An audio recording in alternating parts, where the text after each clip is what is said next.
उधर पेशावर में गुज़श्ता एक हफ्ते के दौरान चीनी की कीमतों में इजाफा देखने में आया है। 8,500 रुपये में फरोख्त होने वाली बोरी अब 9,100 रुपये तक पहुंच चुकी है। मजीद बता रहे हैं आमिर जमील।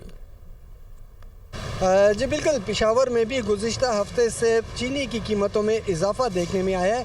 8,500 रुपये फ़ी 50 किलो की बोरी अब 9,100 से लेकर 9,300 रुपये फ़ी 50 किलो की बोरी फ़रोख्त की जा रही है। इस हवाले से अगर हम परचून की बात करें तो परचून में इसकी कीमत इससे भी ज़्यादा है।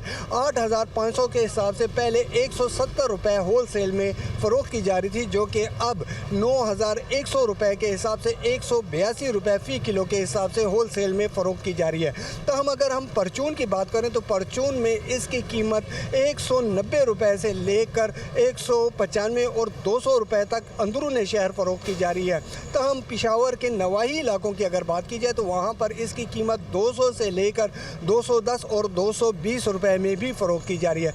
इस हवाले से ये बताना ज़रूरी है कि हुकूमत की जानिब से चीनी की जो सरकारी नर्ख हैं वो 170 रुपये फ़ी किलो मुकर्रर किए गए हैं। तहम अंदरून शहर 190 से लेकर 200 रुपये, जबकि नवाही इलाकों में 200 से लेकर 220 रुपये फ़ी किलो के हिसाब से फ़रोख्त की जा रही है।